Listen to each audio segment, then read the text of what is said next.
Guys, दोस्ती काफी गहरा और भारी शब्द है। हम हर किसी को अपना दोस्त नहीं कहते, क्योंकि हम दोस्त उसी को कहते हैं कि जिससे हमने हमारे जीवन में कई सारी परिस्थितियों का सामना किया है, कई सारी सिचुएशन को साथ में मिलकर डील किया है और हम एक दूसरे के जीवन में एक अच्छे साथी होते हैं। दोस्ती जिसमें लोग अपनी जान पर भी खेलकर अपने दोस्त को बचाते हैं और अपने दोस्त पर अंधा भरोसा करते हैं। पर क्या हो अगर आपका बचपन का ही दोस्त आपको धोखा दे दे। आज की कहानी कुछ ऐसी ही घटना पर आधारित है। वहीं आज की कहानी को सुनने के बाद आपको इस बात पर भी विचार करना होगा कि आपके माता पिता जो आपको कहते हैं कि यहाँ पर जाओ, यहाँ पर मत जाओ, या फिर टाइम पे घर वापस आ जाओ, इतनी देर तक बाहर क्यों हो, वहीं आपको ये सारी बातें काफी ज्यादा बुरी लगती हैं। आपको लगता है कि आखिर ये लोग हमें इतना ज्यादा क्यों रोक टोकते हैं, कि हम पर इतनी पाबंदी लगाकर क्यों रखते हैं। हम इतने ज्यादा बड़े हो गए हैं लेकिन फिर भी ये लोग हम पर अपना कंट्रोल रखना चाहते हैं। वहीं आज जिस घटना को मैं आपको एक्सप्लेन करने वाला हूँ, इस वीडियो को आप एंड तक देखिएगा तो आपको समझ आएगा कि आखिर ये हमारी लाइफ में कितने ज्यादा इंपॉर्टेंट है और पता नहीं आखिर कितनी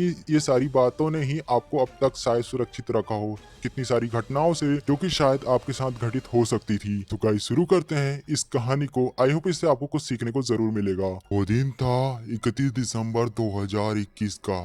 ये वो दुनिया नई उम्मीद और नए जोश के साथ में नए साल का स्वागत कर रही थी। हर कोई सेलिब्रेट कर रहा था नए साल को, और इसी तरीके से मुंबई की में रहने वाली 19 साल की जानवी कुकरेजा, जिसके लिए ये तारीख कुछ अलग ही थी। दरअसल इस दिन उसके पापा का जन्मदिन था। यही कारण था कि वह अपने दोस्तों के साथ इस दिन को सेलिब्रेट करती है। और तो और इसी दिन जानवी के करीबी दोस्त ने नए साल की पार्टी को भी ऑर्गेनाइज किया था। सब कुछ अच्छा और खुशनुमा था कि तभी नए साल की पहली सुबह यानी 1 तारीख को 5 बजे जानवी के पापा को एक फोन आता है, और फोन करने वाला उन्हें कुछ ऐसा बताता है जिससे कि पूरा घर सदमे में पहुंच जाता है। दरअसल पार्टी में जानवी के साथ कुछ ऐसा हुआ था जिसने सभी को शोक में डुबा दिया। जानवी, जिसके शरीर पर 48 गहरे घाव के निशान थे, यहाँ तक कि उसकी खोपड़ी, जबड़े और रिब की हड्डी टूट चुकी थी। अब आखिर जानवी के साथ ऐसा कुछ क्या हुआ पार्टी में, और जानवी जिसके साथ ये सब घटना किसने किया, इसके पीछे का आखिर कातिल है कौन, ये हमें कहानी में आगे पता चलेगा। वीडियो को एंड तक देखिएगा। इस बात की आपको ये बात जरूर पता चलेगी इस वीडियो में कि आप जान पाएंगे कि दुनिया किस तरीके की है। हालांकि यह कहानी जानवी की है, पर जब हम इस कहानी के जरिए मैं आपको सतर्क करना चाहता हूँ कि हमें किसी पर भी भरोसा नहीं करना चाहिए। हमारा अपना ही हमें कभी भी धोखा दे सकता है। अगर आप इस केस के बारे में थोड़ा कुछ जानते हैं तो आप वो बातें जानते होंगे जो कि पीडिया में आपको दिखाई होगी। पर यहाँ पर मैं आपको वो कहानी भी सुनाऊंगा जो कि जानवी की माँ की कहनी थी, और यहाँ तक कि वो कहानी भी जो कि जानवी के दोस्तों ने कहा था। ये सारी बातें जो कि जानवी के अपनों ने ही सब लोगों को बताया था। सो गाइस, वीडियो को एंड तक जरूर देखिएगा।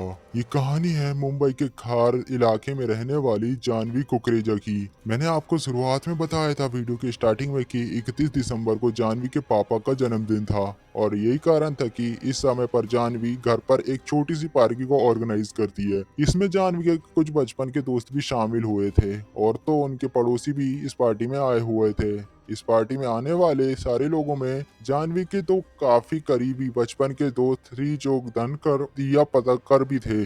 जानवी जिसके घर में पहले केक कटिंग होती है 7 बजे के आसपास, जानवी का एक और दोस्त होता है जो कि यश आहूजा था, जो कि खार में स्थित भगवती हाइट्स बिल्डिंग में रहा करता था। यश अपने दोस्तों के साथ मिलकर भगवती हाइट्स बिल्डिंग में न्यू ईयर की एक पार्टी को ऑर्गेनाइज करता है। उसने नए साल का जश्न बनाने के लिए एक पार्टी रखी थी, जिस पर सी जोगधनकर, दिया पदलकर और जानवी कुकरेजा, इस तरीके से 15 लोग इस पार्टी में शामिल हुए थे। जैसा कि इन्होंने प्लान बनाया था, ये लोग पार्टी को 9 बजे से शुरू करने वाले थे और ये पार्टी 11 बजे तक चलती। यही कारण था कि 7 बजे जब जानवी केक काटती है, इसके बाद भी अपने दोनों दोस्तों के साथ यश आहूजा की बिल्डिंग में पहुंच जाती है न्यू ईयर की पार्टी को सेलिब्रेट करने के लिए। पर जब वो वहां पर पहुंचती है तब उसे पता चलता है कि दरअसल पार्टी का समय तो चेंज हो चुका है और अब पार्टी 11 बजे होगी। यही कारण था कि जानवी वापस अपने घर में पहुंच जाती है। घर पे बाद थोड़ी देर रुकती है, और थोड़ी देर रुकने के बाद जानवी ठीक 12 बजे अपने दोस्तों के साथ न्यू ईयर की पार्टी के लिए वहां से निकल जाती है।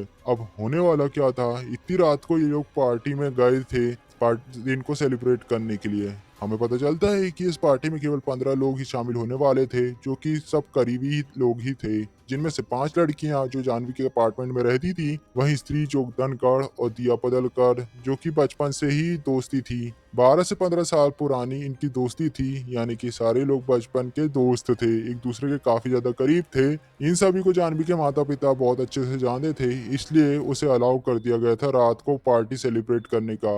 वहीं हम बात करें मुंबई की, तो मुंबई में 31 दिसंबर को लेट नाइट पार्टी एक आम बात थी। जानवी जो कि अपनी दोस्तों के साथ पार्टी में पहुंच जाती है और टाइम को काफी अच्छे से सेलिब्रेट करती है। वहीं पार्टी जो कि अब 1 बजे खत्म हो जानी चाहिए थी, पर पार्टी जो थोड़ी लंबी ही खिंच जाती है, और यही कारण था कि जानवी जो कि रात में वापस से अपने घर पहुंच नहीं पाती। वहीं इसी बीच जानवी के पिता फिक्र होती है जब जानवी की उन्हें, तो लगभग 1:30 बजे जानवी के पिता उसे कॉल करते हैं, पर जानवी यहाँ पर उनके फोन को नहीं उठाती। फोन बार बार बिजी आ रहा था। फिर दोबारा से 1 घंटे बाद यानी कि 2:30 बजे भी वह जानवी को कॉल करते हैं, और 3 बजे इसके बाद सेकंड बार फिर, पर आखिरी के दोनों बार भी जानवी ने फोन नहीं उठाया। दरअसल जानवी अब क्योंकि अपने बचपन के दोस्तों के साथ पार्टी कर रही थी, यही कारण था कि जानवी के माता पिता अब थोड़ी वरीड नहीं करते, क्योंकि अब जानवी फोन नहीं उठा रही थी तो उन्हें ज्यादा फिक्र नहीं होती, क्योंकि उन्हें लग रहा था कि यार हमारी बेटी तो बचपन के दोस्तों के साथ ही है। वहीं पार्टी के बाद ज्यादा रात होने के कारण हो सकता है कि जानवी अपने दोस्त के यहाँ पर रुक गई हो, ये अक्सर पहले भी हो चुका है,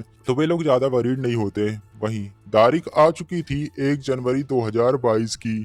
अब सुबह के 5 बजे हुए थे, और जानवी के पिता जो कि प्रकाश कुकरेजा थे, उन्होंने उनके फोन में एक कॉल आती है। उन्हें लग रहा था कि हो सकता है उनके आन पहचान का ही कोई कॉल कर रहा हो, और इतनी सुबह कॉल किया तो हो सकता है कोई नए की बधाई उन्हें देने के लिए कॉल किया हो। पर जब वे फोन उठाते हैं और सामने वाले की बात सुनते हैं जिसने उन्हें कॉल किया था, वो हैरान हो चुके थे।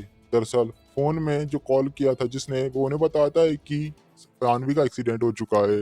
इस कॉल के बाद पार्टी में जानवी के साथ गए हुए जानवी ही की दोस्त जो कि उसके साथ पार्टी में गई थी, उसकी दोस्त दिया पदलकर के पिता उन्हें, जिनका नाम संदीप पदलकर था, वो उन्हें बताते हैं कि हमारे बच्चों का एक्सीडेंट हो चुका है, आप जल्दी से खार पुलिस स्टेशन पहुंच जाइए। शमीर उन्हें ये भी बताते हैं कि दिया जो कि हिंदू जब हॉस्पिटल में एडमिट है, वहीं जानवी जो कि भाभा हॉस्पिटल में एडमिट है। और इस बात से जानवी के पिता तुरंत हैरान हो जाते हैं। वो कहते हैं कि अगर दोनों बच्चों का साथ में एक्सीडेंट हुआ था और दोनों ही साथ में पार्टियां गई थी, तो आखिर वे लोग अलग अलग हॉस्पिटल में क्यों एडमिट है?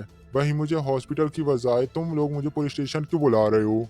अब इस पर रिप्लाई पर दिया के पिता उसे कहते कि यार पहले आप जितनी जल्दी हो सके प्लीज पुलिस स्टेशन पहुंच जाइए, वहां पर आपको सारी बातें पता चल जाएगी। अब ये सारी बात सुनने के बाद जानवी के पिता घबराते हुए थार पुलिस स्टेशन में पहुंच जाते हैं, जहां पर उन्हें जो पता चलता है उन्हें काफी गहरा सदमा लगता है। दरअसल उन्हें यहाँ बताया जाता है कि उनकी बेटी यानी जानवी, उसकी मौत हो चुकी है। वह भगवती हाइट्स बिल्डिंग के ग्राउंड फ्लोर में मरी हुई पाई गई। ये वही बिल्डिंग थी जहां पर ये लोग रात को पार्टी कर रहे थे।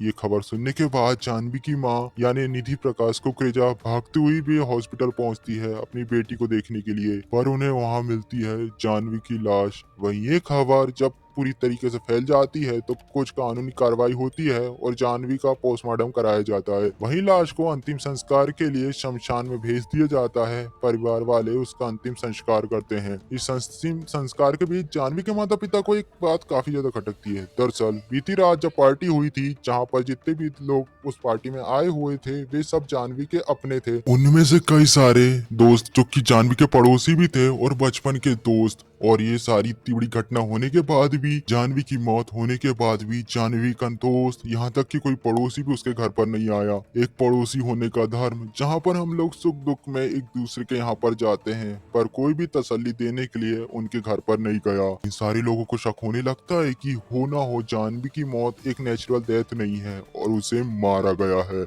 उनकी बच्ची को किसी बड़ी साजिश का शिकार बनाया गया है। वहीं पुलिस जो कि इसे अननेचुरल डेथ की तरह ट्रीट कर रही थी और एफआईआर दर्ज करके जांच को शुरुआत कर देती है।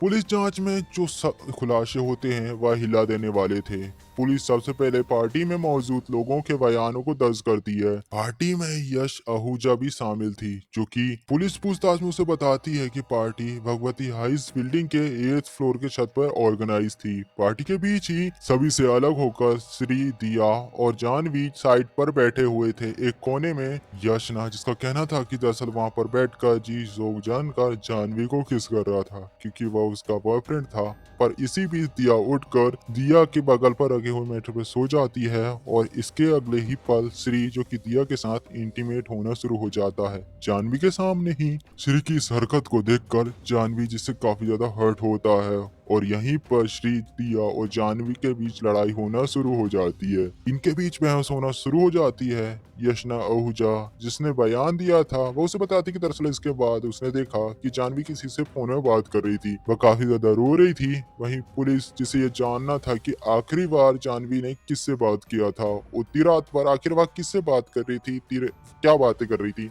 वहीं जब जांच होती है तो पुलिस को पता चलता है कि झगड़े के बाद जानवी ने 1:40 में अपनी एक दूसरी दोस्त को फोन किया था जो कि पर्णिका नेड्यूला थी। वह उसे फोन करती है। पर्णिका से जब पूछताछ होती है वह पूछताछ में उसे बताती कि दरअसल जानवी ने उसे फोन करके श्री और दिया की हरकतों के बारे में उसे बताया। पर्णिका जिसका कहना था कि दरअसल जानवी को श्री की ये सब हरकतें बिल्कुल भी पसंद नहीं आई थी। पर्णिका जो इसका कहना था कि दरअसल फोन में जानवी उसे ये कहती है कि दरअसल वह दोस्त के तौर पर ना ही श्री जोग धनकर को खोना चाहती है और ना ही दिया पदलकर को। इसके बाद ही जानवी जो कि अपने फोन को काट देती है।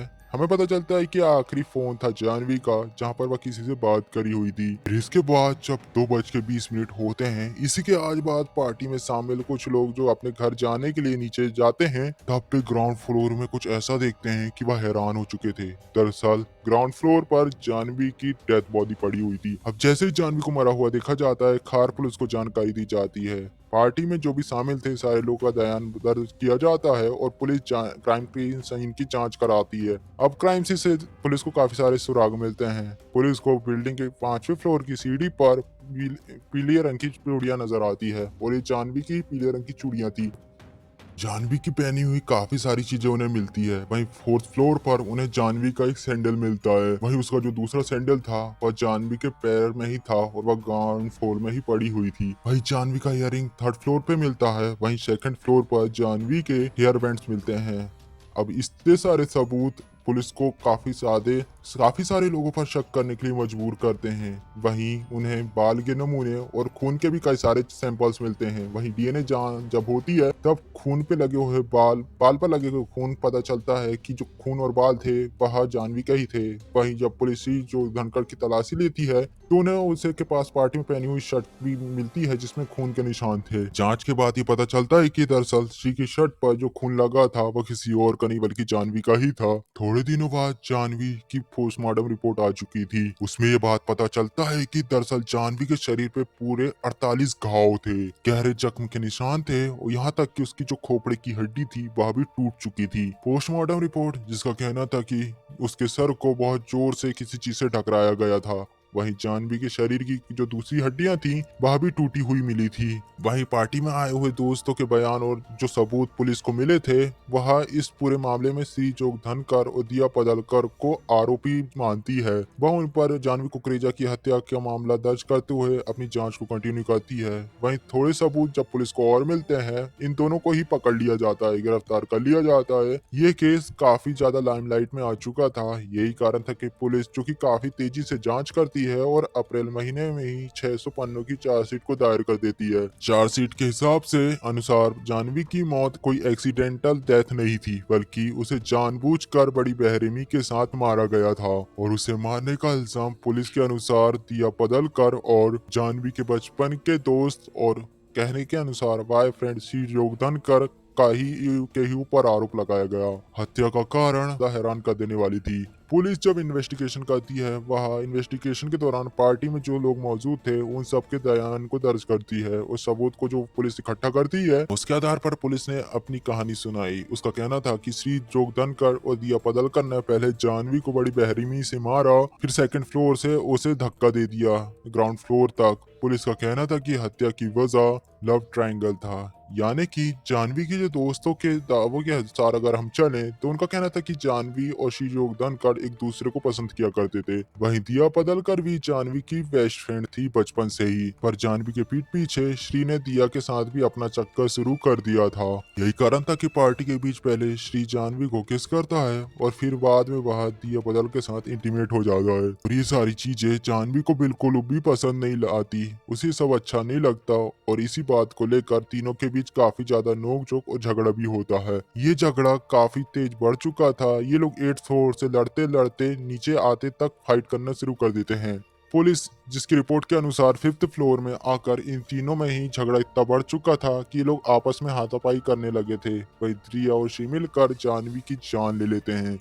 उससे फाइट करते समय जानवी अपने आप के बचाव में इन दोनों के ऊपर भी अटैक करती है और यही कारण था कि जिया के होठ में चोट लग चुकी थी और उसे अस्पताल में भर्ती किया गया था। और तो और श्री को भी चोट आई थी और इसके बाद भी ये दोनों ही जानवी को काफी बुरी तरीके से मारते हैं और उसे दूसरे फ्लोर में लाकर ये दोनों ही मिलकर जानवी के सिर को पहले जोर से रेलिंग में पटकते हैं और फिर उसे ऊपर से नीचे सीधे ग्राउंड फ्लोर में फेंक देते हैं। इसके कारण जानवी की वहां पर काफी बुरी तरीके से मौत हो जाती है। बेचारी काफी दर्दनाक मौत मारी जाती है। वहीं जानवी की मौत रात को जब जानवी के शव को नीचे देखते हैं, डेड बॉडी को वह नीचे देखते हैं, वे श्री को फोन करते हैं क्योंकि उनके नजरिए में तो उन्हें यही पता था कि श्री जानवी का बॉयफ्रेंड है और उसकी मौत हो गई। पर जब वे श्री को जब फोन करते हैं तो श्री जो फोन नहीं उठा रहा था, थोड़ी देर बाद जब वह फोन उठाता है और उसे बात बताई जाती है तो वह काफी ज्यादा नॉर्मल रिएक्ट करता है, ठीक ऐसे जैसे कि उससे कोई भी फर्क नहीं पड़ता हो। वहीं पुलिस जब श्री जोगधनखड़ और दिया पदलकोर को अरेस्ट करके उनसे पूछताछ करती है तो ये दोनों ही जानवी की हत्या से साफ साफ मना कर देते हैं। ये पहले ही दिन से पुलिस का इनका यही बयान था कि उस रात क्या हुआ था इन्हें कुछ भी याद नहीं है। रीजन ये था कि उस समय हम सब नशे में थे और हैरान कर देने वाली बात तो ये थी कि दरअसल ये हत्याकांड 1 साल पुराना है और अभी तक श्री जोगधनखड़ और दिया पदलकर के खिलाफ हत्या की बातों को इन्होंने कबूल नहीं किया है। वहीं ये आज भी अपने उसी बयान पर कायम है कि इन्हें कुछ भी नहीं पता, इन्हें उस रात का कुछ भी याद नहीं है। वही हम बात करें पुलिस की तो पुलिस को यहाँ पर आज तक कोई भी आई विटनेस नहीं मिला है, यानी कि पार्टी में जो सारे लोग थे पर किसी ने भी इन्हें जानवी को मारते हुए नहीं देखा या फिर इन्हें नीचे गिराते हुए नहीं देखा। वहीं हम बात करें कुछ लोगों की तो कुछ लोगों ने इन तीनों को ही आपस में फाइट करते हुए झगड़ते हुए जरूर देखा था। इसके अलावा पुलिस के हाथों फोरेंसिक के भी कई सारे गवाह और सबूत लगे थे जिसके हिसाब से पुलिस दावा करती है कि दरअसल जानवी कुकरेजा की हत्या श्री जोगधनखड़ और दिया पदलकर ने ही किया है, वो भी साथ मिलकर। हालांकि हम बात करें कि किसी भी आरोपी का गुनाह जो कि अभी कोर्ट में साबित नहीं हो पाया है, वही मामले की सुनवाई अभी तक कंटिन्यू है, चल ही रही है। 2022 के जुलाई महीने में इस केस के मुख्य आरोपी श्री जोगधनखड़ और दिया पदलकर ने मिलकर अदालत में बेल की अर्जी दायर की थी, पर अदालत ने सारी बातों को ध्यान में रखते हुए और जो एविडेंस थे उन्हें मजबूत मानते हुए उन्हें बेल देने से साफ मना कर दिया। यही कारण था कि ये दोनों अभी भी जेल में हैं। हालांकि जो कहानी अब तक हमने डिस्कस करी ये पार्टी में मौजूद दोस्तों ने बताई थी पुलिस को, जो उन्होंने बयान पुलिस को दिया था उस पर आधारित है। वही हम इस कहानी का एक दूसरी कहानी के बारे में बताने वाला हूँ। ये वो कहानी है जो कि पीड़िता के जानवी कुकरेजा की माँ का कहना था और उन्होंने मीडिया को बताया था, जहाँ पर एक तरफ जानवी के दोस्त और पुलिस जिनका ये दावा था कि दरअसल जानवी और श्री एक दूसरे को प्यार किया करते थे, वे लोग गर्लफ्रेंड बॉयफ्रेंड थे। वहीं जानवी की माँ का कहना था कि दरअसल ये दोनों दोस्त जरूर थे पर इनके बीच कोई लव एंगल नहीं था, ये दोनों एक अच्छे ही दोस्त थे और ना ही ये दोनों रिलेशनशिप में कभी थे। जानवी की माँ का दावा था कि दरअसल जानवी की हत्या जरूर हो ना हो किसी दूसरे कारण से की गई है। उसी वजह को छुपाने के लिए दोनों ही आरोपी उस रात की घटना के बारे में पुलिस को कोई भी बयान नहीं दे रहे और सब कुछ भूलने का नाटक किए जा रहे हैं। दरअसल अभी भी ये केस अदालत में चल रहा है, इसलिए पूरी मामले के बारे में हम तो इसे कुछ नहीं कह सकते, ना ही यहाँ पर हम कोई अंतिम टिप्पणी दे सकते हैं, क्योंकि हम जो भी चर्चा कर रहे हैं वो सब पुलिस केस और पुलिस की जो इन्वेस्टिगेशन है, पुलिस के बयान है उस पर आधारित है। वहीं दिया पदलकर की मां ने जो भी कुछ उनका कहना था मैंने आपको इस केस से रिलेटेड आपको बताया।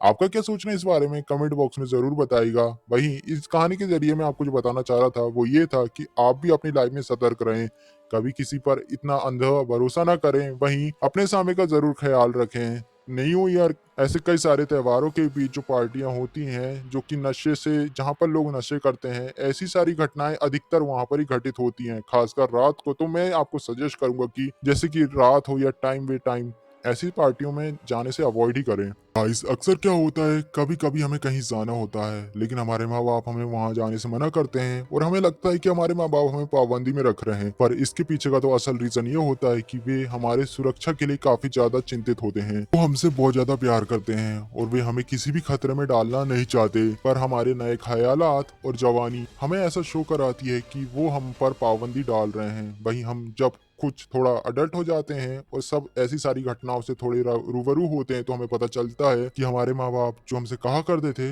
वह सही कहते थे और शायद उनकी बातों के कारण ही आज हम सुरक्षित हैं। इस कहानी के जरिए मैं आपको बस यही कहना चाहता हूँ कि भरोसा हम आज के समय किसी पर भी नहीं कर सकते। वही हम बात करें जानवी की, तो उसके हत्या के आरोपी उसके अपने बचपन के ही दोस्त थे। मुझे ही नहीं पता कि सच में वो कातिल है या नहीं, पर जानवी उस पार्टी में गई थी और वहां पर उसकी मौत हुई है। ये एक बहुत बड़ी घटना है। मैं तो बस यही कहना चाहूंगा कि हमेशा सतर्क रहें, सावधान रहें और किसी पर भी भरोसा ना करें सिवाय अपने माँ बाप, भाई बहन के, क्योंकि इस दुनिया में ज्यादातर लोग मतलब के ही रिश्तों को निभाते हैं। सो गाइस, ये रही आज की क्राइम की घटना। मिलते हैं इसी तरीके की किसी अन्य घटना के एक्सप्लेनेशन के साथ, जहां पर आपको कुछ सीखने को मिलेगा और आप अपने जीवन में सतर्क रहेंगे। आई होप इस केस का एक्सप्लेनेशन आपको अच्छा लगा हो। वीडियो अच्छा लगा हो, प्लीज वीडियो को लाइक और चैनल को सब्सक्राइब करना ना भूलें। मिलते हैं इसी तरीके की किसी अन्य कहानी के साथ, तब तक के लिए बाय।